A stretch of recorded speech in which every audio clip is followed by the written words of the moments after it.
بسم اللہ الرحمن الرحیم۔ معراج کا سفر نامہ سید ابو الاعلیٰ مودودی رحمۃ اللہ تعالیٰ علیہ۔ معراج پیغمبر اسلام کی زندگی کے ان واقعات میں سے ہے جنہیں دنیا میں سب سے زیادہ شہرت حاصل ہے۔ عام روایت کے مطابق یہ واقعہ ہجرت سے 1 سال پہلے 27 رجب کی شام کو پیش آیا۔ اس کا ذکر قرآن میں بھی ہے اور حدیث میں بھی۔ قرآن یہ بتاتا ہے کہ معراج کس غرض کے لیے ہوئی تھی اور خدا نے اپنے رسول کو بلا کر کیا ہدایات دی تھیں۔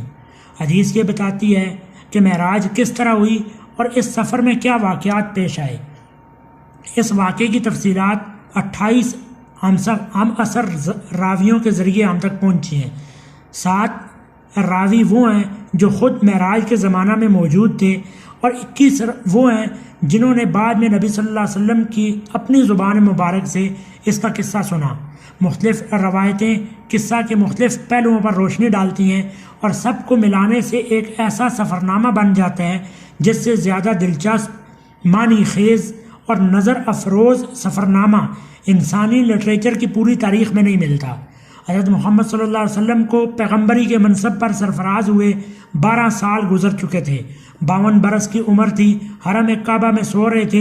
یکایک جبرائیل علیہ السلام فرشتے نے آ کر آپ کو جگایا، نیم خفتہ اور نیم بیدار حالت میں اٹھا کر آپ کو زمزم کے پاس لے گئے، سینہ چاک کیا، زمزم کے پانی سے اس کو دھویا، پھر اسے حلم اور بردباری اور دانائی اور ایمان و یقین سے بھر دیا۔ اس کے بعد آپ صلی اللہ علیہ وسلم کی سواری کے لیے ایک جانور پیش کیا جس کا رنگ سفید اور قد خچر سے کچھ چھوٹا تھا، برق کی رفتار سے چلتا تھا اور اسی مناسبت سے اس کا نام براق تھا۔ پہلے انبیاء بھی اس نوعیت کے سفر میں اسی سواری پر جایا کرتے تھے۔ جب آپ صلی اللہ علیہ وسلم سوار ہونے لگے تو وہ چمکا۔ جبرائیل علیہ السلام نے تھپکی دی اور کہا، دیکھ کیا کرتا ہے، آج تک محمد صلی اللہ علیہ وسلم سے بڑی شخصیت کا کوئی انسان تجھ پر سوار نہیں ہوا ہے۔ پھر آپ صلی اللہ علیہ وسلم اس پر سوار ہوئے اور جبرائیل علیہ السلام آپ کے ساتھ چلے، یعنی منزل مدینہ کی تھی جہاں اتر کر آپ صلی اللہ علیہ وسلم نے نماز پڑھی۔ جبرائیل علیہ السلام نے کہا، اس جگہ آپ صلی اللہ علیہ وسلم ہجرت کر کے آئیں گے۔ دوسری منزل طور سینا کی تھی جہاں خدا حضرت موسیٰ علیہ السلام سے ہم کلام ہوا۔ تیسری منزل بیت لحم کی تھی جہاں حضرت عیسیٰ علیہ السلام پیدا ہوئے۔ چوتھی منزل پر بیت المقدس تھا جہاں براق کا سفر ختم ہوا۔ اس سفر کے دوران میں ایک جگہ کسی پکارنے والے نے پکارا، ادھر آؤ۔ آپ صلی اللہ علیہ وسلم نے توجہ نہ کی۔ جبرائیل نے بتایا یہ یہودیت کی طرف بلا رہا تھا۔ دوسری طرف سے آواز آئی، ادھر آؤ۔ آپ صلی اللہ علیہ وسلم اس کی طرف بھی ملتفت نہ ہوئے۔ جبرائیل علیہ السلام نے کہا یہ عیسائیت کا داعی تھا۔ پھر ایک عورت نہایت بنی سمری نظر آئی اور اس نے اپنی طرف بلایا۔ آپ صلی اللہ علیہ وسلم نے اس سے بھی نظر چرا پھیری۔ جبرائیل علیہ السلام نے کہا یہ دنیا تھی۔ پھر ایک بوڑھی عورت سامنے آئی۔ جبرائیل علیہ السلام نے کہا دنیا کی عمر کا اندازہ اس کی عمر سے کر لیجئے۔ پھر ایک اور شخص ملا جس نے آپ صلی اللہ علیہ وسلم کو اپنی طرف متوجہ کرنا چاہا، مگر آپ اسے بھی چھوڑ کر آگے بڑھ گئے۔ جبرائیل علیہ السلام نے کہا یہ شیطان تھا جو آپ صلی اللہ علیہ وسلم کو راستے سے ہٹانا چاہتا تھا۔ بیت المقدس پہنچ کر آپ صلی اللہ علیہ وسلم براق سے اتر گئے اور اسی مقام پر اسے باندھ دیا جہاں پہلے انبیاء اسے باندھا کرتے تھے۔ ہیکل سلیمانی میں داخل ہوئے تو ان سب پیغمبروں کو موجود پایا جو ابتدائے آفرینش سے اس وقت تک دنیا میں پیدا ہوئے تھے۔ آپ صلی اللہ علیہ وسلم کے پہنچتے ہی نماز کے لیے صفیں بند گئیں۔ سب منتظر تھے کہ امامت کے لیے کون آگے بڑھتا ہے۔ جبرائیل علیہ السلام نے آپ صلی اللہ علیہ وسلم کا ہاتھ پکڑ کر آگے بڑھا دیا اور آپ صلی اللہ علیہ وسلم نے سب کو نماز پڑھائی۔ پھر آپ صلی اللہ علیہ وسلم کے سامنے 3 پیالے پیش کیے گئے، ایک میں پانی، دوسرے میں دودھ، تیسرے میں شراب۔ آپ صلی اللہ علیہ وسلم نے دودھ کا پیالہ اٹھا لیا۔ جبرائیل علیہ السلام نے مبارکباد دی کہ آپ صلی اللہ علیہ وسلم فطرت کی راہ پا گئے۔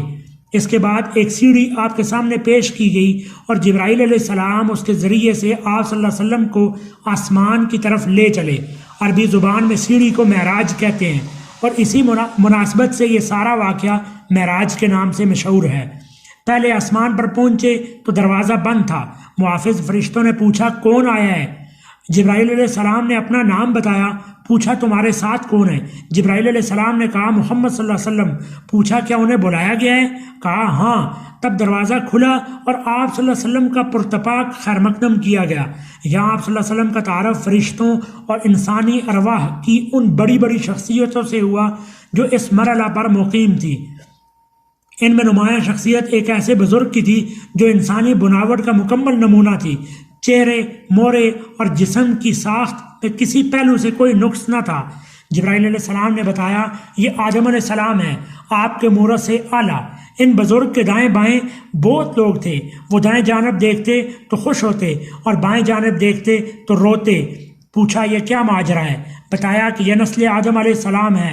آدم علیہ السلام اپنی اولاد کے نیک لوگوں کو دیکھ کر خوش ہوتے ہیں اور برے لوگوں کو دیکھ کر روتے ہیں۔ پھر آپ صلی اللہ علیہ وسلم کو تفصیلی مشاہدہ کا موقع دیا گیا۔ ایک جگہ آپ نے دیکھا کچھ لوگ کھیتی کاٹ رہے ہیں اور جتنی کاٹتے ہیں اتنی زیادہ بڑھتی چلی جاتی ہے۔ پوچھا یہ کون ہے؟ کہا گیا یہ خدا کی راہ میں جہاد کرنے والے ہیں۔ پھر دیکھا کچھ لوگ ہیں جن کے سر پتھروں سے کچلے جا رہے ہیں۔ پوچھا یہ کون ہے؟ کہا گیا یہ وہ لوگ ہیں جن کی سرگرانی ان کو نماز کے لیے اٹھنے نہ دیتی تھی۔ کچھ اور لوگ دیکھے جن کے کپڑوں میں آگے اور پیچھے پیوند لگے ہوئے تھے اور وہ جانوروں کی طرح گھاس چر رہے تھے۔ پوچھا یہ کون ہے؟ کہا گیا یہ وہ ہیں جو اپنے مال میں سے زکوٰۃ خیرات کچھ نہ دیتے تھے۔ پھر ایک شخص کو دیکھا کہ لکڑیوں کا گٹھا جمع کر کے اٹھانے کی کوشش کرتا ہے، اور جب وہ نہیں اٹھتا تو اس میں کچھ اور لکڑیاں بڑھا لیتا ہے۔ پوچھا یہ کون احمق ہے؟ کہا گیا یہ وہ شخص ہے جس پر امانتوں اور ذمہ داریوں کا اتنا بوجھ تھا کہ اسے اٹھا نہ سکتا تھا، مگر یہ ان کو کم کرنے کے بجائے اور زیادہ ذمہ داریوں کا بار اپنے اوپر لادے چلا جاتا تھا۔ پھر دیکھا کہ کچھ لوگوں کی زبانیں اور ہونٹ کینچیوں سے کترے جا رہے ہیں۔ پوچھا یہ کون ہے؟ کہا گیا یہ غیر ذمہ دار مقرر ہیں جو بلا تکلف زبان چلاتے اور فتنہ برپا کیا کرتے تھے۔ ایک اور جگہ دیکھا کہ ایک پتھر میں ذرا سا شگاف ہوا اور اس سے ایک بڑا موٹا سا بیل نکل آیا۔ پھر وہ بیل اسی شگاف میں جانے کی کوشش کرنے لگا مگر نہ جا سکا۔ پوچھا یہ کیا معاملہ ہے؟ کہا گیا یہ اس شخص کی مثال ہے جو غیر ذمہ داری کے ساتھ ایک فتنہ انگیز بات کر جاتا ہے، پھر نادم ہو کر اس کی تلافی کرنا چاہتا ہے مگر نہیں کر سکتا۔ ایک اور مقام پر کچھ لوگ تھے جو اپنا گوشت کاٹ کاٹ کر کھا رہے تھے۔ پوچھا یہ کون ہے؟ کہا گیا یہ دوسروں پر زبان تان دراز کرتے تھے۔ انہی کے قریب کچھ اور لوگ تھے جن کے ناخن تانبے کے تھے اور وہ اپنے منہ اور سینے نوچ رہے تھے۔ پوچھا یہ کون ہے؟ کہا گیا یہ وہ لوگ ہیں جو لوگوں کی پیٹھ پیچھے ان کی برائیاں کرتے اور ان کی عزت پر حملہ کیا کرتے تھے۔ کچھ اور لوگ دیکھے جن کے ہونٹ اور اونٹوں کے مشابہ تھے اور وہ آگ کھا رہے تھے۔ پوچھا یہ کون ہے؟ کہا گیا یہ یتیموں کا مال ہضم کرتے تھے۔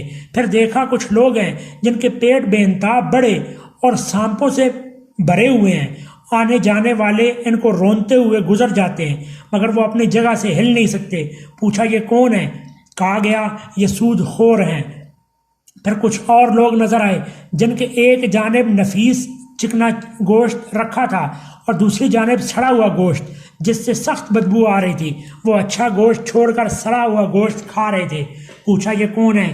کہا گیا یہ وہ مرد اور عورتیں ہیں جنہوں نے حلال بیویوں اور شوہروں کے ہوتے ہوئے آرام سے اپنی خواہش نفس پوری کی۔ پھر دیکھا کچھ عورتیں اپنی چھاتی کے بل لٹک رہی ہیں۔ پوچھا یہ کون ہے؟ کہا گیا یہ وہ عورتیں ہیں جنہوں نے اپنے شوہروں کے سر سے بچے منڈ دیے جو ان کے نہ تھے۔ انہی کے مشاہدات کے سلسلہ میں نبی صلی اللہ علیہ وسلم کی ملاقات ایک ایسے فرشتے سے ہوئی جو نہایت ترش روئی سے ملا۔ آپ صلی اللہ علیہ وسلم نے جبرائیل سے پوچھا اب تک جتنے فرشتے ملے تھے سب خندہ پیشانی اور بشاش چہروں کے ساتھ ملے، ان حضرت کی خشک مزاجی کا کیا سبب ہے؟ جبرائیل علیہ السلام نے کہا اس کے پاس ہنسی کا کیا کام، یہ تو دوزخ کا دروغہ ہے۔ یہ سن کر آپ صلی اللہ علیہ وسلم نے دوزخ دیکھنے کی خواہش ظاہر کی۔ اس نے یکا یک آپ صلی اللہ علیہ وسلم کی نظر کے سامنے سے پردہ اٹھا دیا اور دوزخ اپنی تمام ہول ناکیوں کے ساتھ نمودار ہو گئی۔ اس مرحلہ سے گزر کر آپ صلی اللہ علیہ وسلم دوسرے آسمان پر پہنچے۔ یہاں کے اکابر میں دو نوجوان سب سے ممتاز تھے۔ تعارف پر معلوم ہوا یہ یحییٰ اور عیسیٰ ہیں۔ تیسرے آسمان پر آپ صلی اللہ علیہ وسلم کا تعارف ایک ایسے بزرگ سے کرایا گیا جن کا حسن عام انسانوں کے مقابلے میں ایسا تھا جیسے تاروں کے مقابلے میں 14ویں کا چاند۔ معلوم ہوا یہ یوسف علیہ السلام ہیں۔ چوتھے آسمان پر حضرت ادریس علیہ السلام، پانچویں پر حضرت ہارون علیہ السلام، چھٹے پر حضرت موسیٰ علیہ السلام آپ صلی اللہ علیہ وسلم سے ملے۔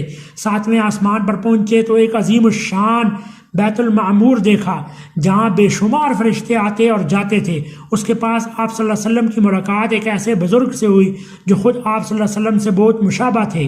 تعارف پر معلوم ہوا حضرت ابراہیم علیہ السلام ہیں۔ پھر مزید ارتقاء شروع ہوا یہاں تک کہ آپ صلی اللہ علیہ وسلم سدرۃ المنتہا پر پہنچ گئے جو پیشگاہ رب العزت اور عالم خلق کے درمیان حد فاصل کی حیثیت رکھتا ہے۔ نیچے سے جانے والے یہاں رک جاتے ہیں اور اوپر سے احکام اور قوانین براہ راست یہاں آتے ہیں۔ اسی مقام کے قریب آپ صلی اللہ علیہ وسلم کو جنت کا مشاہدہ کرایا گیا اور آپ صلی اللہ علیہ وسلم نے دیکھا کہ اللہ نے اپنے صالح بندوں کے لیے وہ کچھ مہیا کر رکھا ہے جو کسی آنکھ نے دیکھا، نہ کسی کان نے سنا اور نہ کسی ذہن میں اس کا تصور تک گزر سکا۔ سدرۃ المنتہا پر جبرائیل علیہ السلام ٹھہر گئے اور آپ صلی اللہ علیہ وسلم تنہا آگے بڑھے۔ ایک بلند ہموار سطح پر پہنچے تو بارگاہ جلال سامنے تھی۔ ہم کلامی کا شرف بخشا گیا۔ جو باتیں ارشاد ہوئیں ان میں سے چند یہ ہیں۔ ہر روز 50 نمازیں فرض کی گئیں۔ سورہ بقرہ کی آخری 2 آیتیں تعلیم فرمائی گئیں۔ شرک کے سوا دوسرے سب گناہوں کی بخشش کا امکان ظاہر کیا گیا۔ ارشاد ہوا کہ جو شخص نیکی کا ارادہ کرتا ہے اس کے حق میں ایک نیکی لکھ لی جاتی ہے اور جب وہ اس پر عمل کرتا ہے تو 10 نیکیاں لکھی جاتی ہیں، مگر جو برائی کا ارادہ کرتا ہے اس کے خلاف کچھ نہیں لکھا جاتا اور جب وہ اس پر عمل کرتا ہے تو ایک ہی برائی لکھی جاتی ہے۔ پیشی خداوندی سے واپسی پر نیچے اترے تو حضرت موسیٰ علیہ السلام سے ملاقات ہوئی۔ انہوں نے روداد سن کر کہا، میں بنی اسرائیل کا تلخ تجربہ رکھتا ہوں۔ میرا اندازہ ہے کہ آپ صلی اللہ علیہ وسلم کی امت 50 نمازوں کی پابندی نہیں کر سکتی۔ جائیے اور کمی کے لیے عرض کیجیے۔ آپ صلی اللہ علیہ وسلم گئے اور اللہ جل شانہ نے 10 نمازیں کم کر دی۔ پلٹے تو حضرت موسیٰ علیہ السلام نے پھر وہی بات کہی۔ ان کے کہنے پر آپ صلی اللہ علیہ وسلم بار بار اوپر جاتے رہے اور ہر بار 10 نمازیں کم کی جاتی رہیں۔ آخر 5 نمازوں کی فرضیت کا حکم ہوا اور فرمایا گیا یہی 50 کے برابر ہیں۔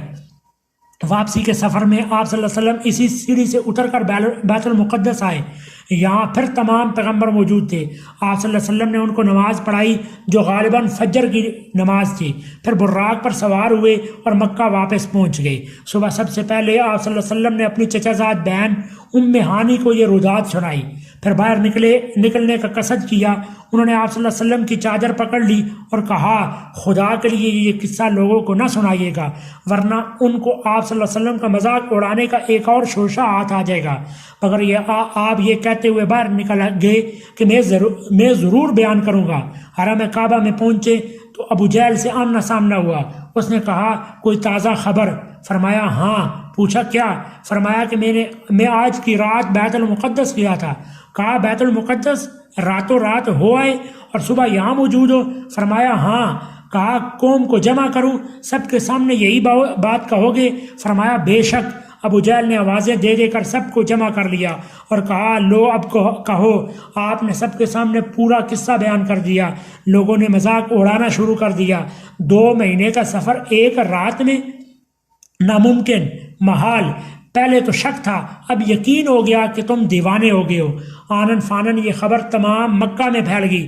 بہت سے مسلمان اس کو سن کر اسلام سے پھر گئے۔ لوگ اس امید پر حضرت ابوبکر رضی اللہ عنہ کے پاس پہنچے کہ یہ محمد صلی اللہ علیہ وسلم کے دست راست ہیں، یہ پھر جائیں تو اس تحریک کی جان نکل جائے۔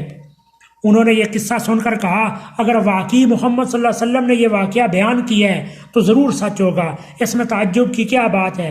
میں تو روز سنتا ہوں کہ ان کے پاس آسمان سے پیغام آتے ہیں اور اس کی تصدیق کرتا ہوں۔ پھر حضرت ابوبکر رضی اللہ عنہ حرم کعبہ میں آئے۔ رسول اللہ صلی اللہ علیہ وسلم موجود تھے اور ہنسی اڑانے والا مجمع بھی۔ پوچھا کیا واقعی آپ صلی اللہ علیہ وسلم نے ایسا فرمایا ہے؟ جواب دیا ہاں۔ کہا بیت المقدس میں میرا دیکھا ہوا ہے اور آپ وہاں کا نقشہ بیان کریں۔ آپ نے فوراً نقشہ نقشہ بیان کرنا شروع کر دیا اور ایک ایک چیز اس طرح بیان کی گویا بیت المقدس سامنے موجود ہے، اور دیکھ دیکھ کر اس کی حقیقت بتا رہے ہیں۔ حضرت ابوبکر رضی اللہ عنہ کی اس تدبیر سے جٹلانے والوں کو ایک شدید ضرب لگی۔ وہاں بکثرت ایسے آدمی موجود تھے جو تجارت کے سلسلے میں بیت المقدس جاتے رہتے تھے، وہ سب دلوں میں قائل ہو گئے کہ نقشہ بالکل صحیح ہے۔ اب لوگ آپ صلی اللہ علیہ وسلم کے بیان کی صحت کا مزید ثبوت مانگنے لگے۔ فرمایا جاتے ہوئے میں فلاں مقام پر فلاں قافلے پر سے گزرا جس کے ساتھ یہ سامان تھا۔ قافلہ والوں کے اونٹ براق سے بڑھ کے ایک اونٹ فلاں وادی کی طرف بھاگ نکلا۔ میں نے قافلہ والوں کو اس کا پتہ دیا۔ واپسی میں فلاں وادی میں فلاں قبیلے کا قافلہ مجھے ملا، سب لوگ سو رہے تھے۔ میں نے ان کے برتن سے پانی پیا اور اس بات کی علامت چھوڑ دی کہ اس سے پانی پیا گیا ہے۔ ایسے ہی کچھ اور آتے پتے آپ صلی اللہ علیہ وسلم نے دیے اور بعد میں آنے والے قافلوں سے ان کی تصدیق ہوگی۔ اس طرح زبانیں بند ہو گئیں، مگر دل یہی سوچتے رہے کہ یہ کیسے ہو سکتا ہے۔ آج بھی بہت سے لوگ سوچ رہے ہیں کہ یہ کیسے ہوا۔